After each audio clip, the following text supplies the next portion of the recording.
Bueno, y en otra de las noticias que han marcado la jornada, el Comité de Ministros rechazó la construcción del proyecto minero portuario Dominga por 3 votos contra 2. El gremio minero criticó la resolución, la que a su parecer se basaría en decisiones políticas y no técnicas. Queremos conversar al respecto y para ello nos acompaña aquí en el estudio el presidente ejecutivo del Consejo Minero, Joaquín Pillarino. Gracias por acompañarnos nuevamente. Muy buenos días. Buenos días, gracias por la invitación. ¿Qué hay detrás de esta decisión a juicio del Consejo Minero? Improvisación, diría yo. Al menos desde nuestra perspectiva no se guardaron las formas. Podríamos haber tenido una discusión seria. La decisión que toma el ministro de Economía de retirarse sin emitir su voto a nuestro juicio es bastante sintomático de que no hubo una voluntad de pronunciarse sobre el fondo del asunto. ¿Sintomático de qué, perdón? Un sintomático de que no hubo voluntad para pronunciarse sobre el fondo del asunto. Y se pronunciaron más bien por la vía formal. Se tomó una decisión de no aprobarlo. Desconozco cuáles son las razones de fondo de verdad. Creo que podríamos entrar en un terreno especulativo que no contribuye a nada. Yo creo que aquí, en la práctica, hay que constatar un hecho.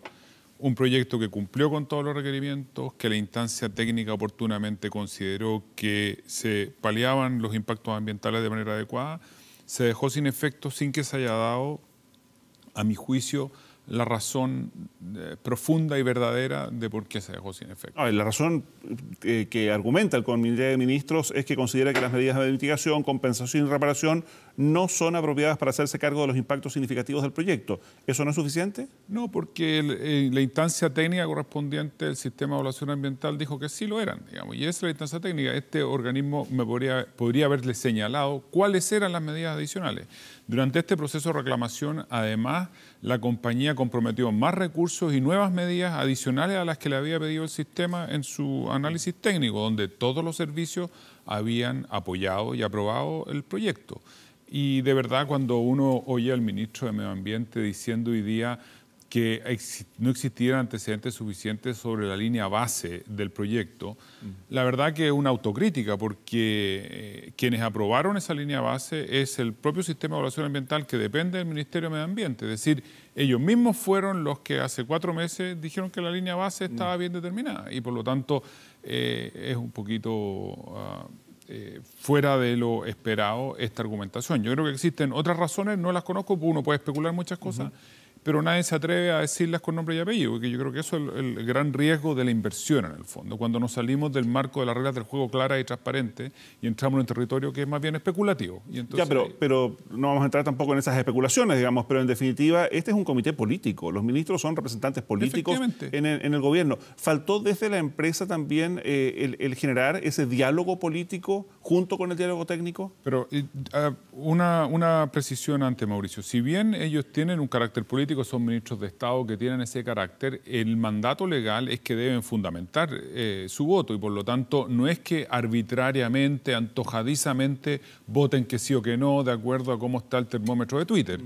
Tienen que votar con ciertos fundamentos. Y si sus fundamentos son políticos, lo que espera la ciudadanía, lo que esperan los titulares del proyecto, es conocer esos fundamentos políticos y que se diga, mire, políticamente por tal y tal razón. Pero eso se requiere un cierto coraje que aquí no hemos visto. Perdón, ¿me está diciendo que aquí rigió el termómetro de Twitter? Yo creo que en parte importante... Entendido, me imagino, digamos, como lo que está diciendo parte de la opinión pública.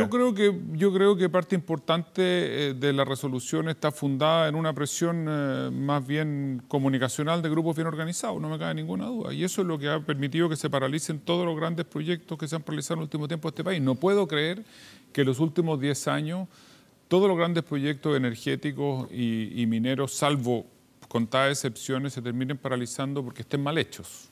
Yo creo que no están mal hechos. Yo creo que aquí hay de verdad un movimiento o hay movimientos sociales bien organizados que impiden que se desarrollen los proyectos. Y yo creo que en esto no es que no haya que hacerle caso a la ciudadanía. Ojo, no estoy diciendo esto. Simplemente creo que hay que tener las reglas claras y creo que los gobiernos, si es que van a decidir políticamente no llevar a cabo grandes proyectos de inversión en este país, tienen que decirlo de manera anticipada y públicamente, porque lo que no es razonable es que invitemos a invertir en el país, es que los inversionistas se gasten decenas y centenas de millones de dólares evaluando proyectos para que al final no exista el coraje político para asumir los costos que pueden significar políticamente, porque medioambientalmente los costos están paliados o están mitigados.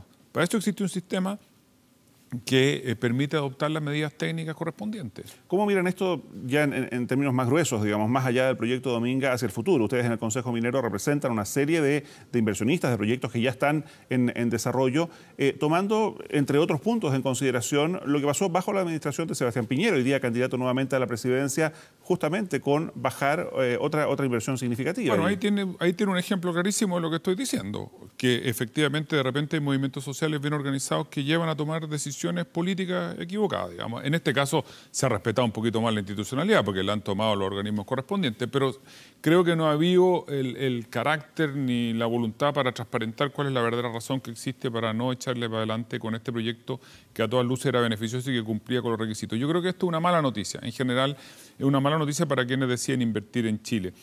Lo que nosotros estamos viendo desde el punto de vista minero es que en general existe autorización, cuesta, es dramáticamente costoso, se toma más del doble, el triple del tiempo esperado para el desarrollo de ampliaciones de faenas ya existentes. Y hemos tenido la muy buena noticia de la ampliación de Spence, de BHP Billiton, y tenemos buenas noticias en el caso de Codelco con el nivel mina del Teniente o Chuque Subterráneo. Pero para proyectos Greenfield, para nuevos proyectos, la verdad que lo que hemos tenido en general han sido malas noticias. Después de la aprobación de Sierra Gorda y Antucoya, que se aprobaron hace más de 8 años, no hemos tenido nuevas aprobaciones. O sea, ahí tiene El Morro, tiene Pascualama, tiene Dominga. Bueno, son proyectos y algunos casos de ampliaciones se demoraron el triple del tiempo que tenía estipulado con todos los costos económicos que tiene eso. Desde la Sociedad Nacional de Minería están pidiendo derechamente dar una señal de que la inversión es bienvenida en Chile. ¿Debiera ser este objeto, por ejemplo, de debates entre candidatos a la presidencia en este año electoral? Yo creo que sí, yo creo que eso es un muy buen tema. Yo creo que la institucionalidad existe, las instancias técnicas están debidamente capacitadas. La voluntad de invertir en el país que sigue teniendo buenos recursos geológicos, buenas personas, capital humano adecuado, yo creo que existe. Chile es un país estable, no cabe ninguna duda, nadie tiene que dramatizar lo anterior. Lo que hace falta aquí es una decidida voluntad política de desarrollar proyectos de esta envergadura. Y yo creo que los candidatos no pueden tener un doble discurso, digamos, decir por un lado, sí, vengan, inviertan, este es un país minero. Ayer veíamos como Chile lanzaba su marca minera el mismo día que no aprobaban Dominga. Yo creo que no podemos tener ese discurso y ir al Chile Day y decirle a los inversionistas extranjeros, venga, aquí las reglas del juego son tremendamente claras y transparentes, y en paralelo, cuando llega la hora de los QE y hay que asumir algunos costos, pero son costos políticos, nadie está dispuesto a asumirlo, digamos, y eso lo que hace es que se vaya perdiendo credibilidad. Si el mundo completo lee Internet y tiene acceso a la información de lo que está ocurriendo en Chile. Joaquín Villarino, no quiero desperdiciar la oportunidad para comentar también otros hechos vinculados al sector. Hoy día el precio del cobre en la Bolsa de Metales de Londres ha rozado los $3. Hace unos días usted decía esto, ojalá permanezca en el tiempo, digamos, pero ¿cuál es la proyección que se hace con esta alza que ha sido relativamente sostenida en las últimas semanas de nuestro principal producto de exportación? Sí, mire, todos los organismos técnicos y especializados, el propio comité de expertos que asesora al Ministerio de Hacienda han ido marcando una tendencia al alza del precio del cobre. Hoy día el análisis de los elementos estructurales que permiten hacer proyecciones donde habitualmente no habitualmente se le acierta, llevan a pensar que deberíamos estar más cerca de $3 que de 2, es decir, que es más hacia el alza. Y bueno, hoy recordemos cerró en 2.99. Sí, y eso es una estupenda noticia para el país, para el sector y para todas las personas que viven en torno a la minería, pero para el país en general. Ahora, todos estos elementos estructurales, es decir, cuando uno analiza la oferta y la demanda, cuando uno analiza los proyectos que van a entrar en construcción, la nueva oferta que se va a poner sobre la mesa y la evolución de los mercados de la demanda, lleva a pensar que debiéramos estar en torno a 2,8, 2,75. Más que sobre 3, y lo que corresponda. El precio actual se justifica por un dólar más débil. La situación de Estados Unidos y su comportamiento a nivel mundial genera cierta incertidumbre. El propio conflicto con Corea del Norte, aunque sea por ahora un conflicto más bien a voces, bueno, genera una cierta incertidumbre. El cobre se puede utilizar como una moneda de refugio, por así decirlo, y tiene, por lo tanto, en su cotización actual probablemente algunos elementos más bien de especulación financiera. Y me encantaría que esto se transformara en una tendencia estructural y que tuviéramos una libra de cobre sobre 3, porque esta es una de las razones fundamentales por las cuales se toma la decisión de volver a invertir. Digamos. Sí, pero por el momento lo vería con más cautela, Kiko. Yo creo que todavía no podemos hablar de que se va a consolidar sobre 3 en el corto plazo, pero bueno, hemos venido viendo que llevamos ya un mes de incremento sostenido y ojalá podamos decir más antes que después que esto ya es una tendencia y que vamos a tener un precio alto. Sí, pero pensando en el efecto que tuvo la baja del precio del cobre en el norte de nuestro país, particularmente en las zonas mineras, con el despido de personal, ¿es como para ver con optimismo, por ejemplo, el efecto que esto podría tener en el empleo o es muy temprano como para eso? Es muy temprano para eso. Además que aquí el propio informe que ha lanzado la Comisión Nacional de Productividad demostró que nosotros teníamos como industria, comparativamente con la industria minera mundial, problemas graves de productividad. De hecho, se han perdido 60.000 puestos de trabajo en la gran minería y la producción prácticamente no ha variado en nada. Digamos, seguimos produciendo lo mismo. Y eso quiere decir que teníamos problemas de productividad graves. Yo no veo grandes proyectos, no es que yo no vea, no hay grandes proyectos por incorporarse. Hay nuevos puestos de trabajo producto fundamentalmente de jubilaciones y la rotación habitual que se produce en el sector y sobre todo de cambios en la capacitación y en la formación de los trabajadores que se van incorporando en una industria cada vez más tecnologizada y con requerimientos de conocimientos y habilidades distintas a las que han tenido históricamente. Y eso va a tener una demanda de nuevos perfiles para la industria.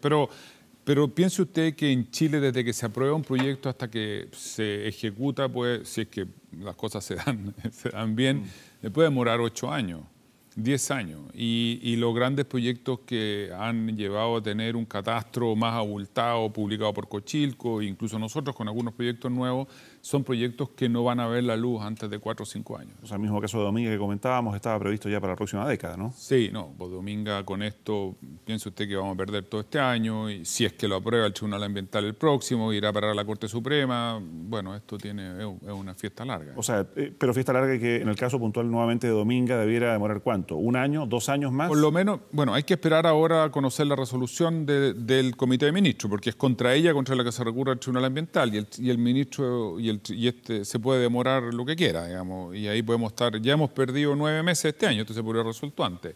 Luego lo tiene que conocer el Tribunal Ambiental, denle por lo menos 6 meses del próximo año, y luego van a ir probablemente quienes estén en contra, a favor, depende de cómo vayan a terminar en la Corte Suprema. Eso puede demorarse otro año más, es decir, antes de 2 años, creo yo, no debiéramos saber el destino definitivo de este proyecto. Muy bien, Joaquín Villarino, muchísimas gracias de nuevo por acompañarnos. No, gracias a ustedes por la invitación, muy amable.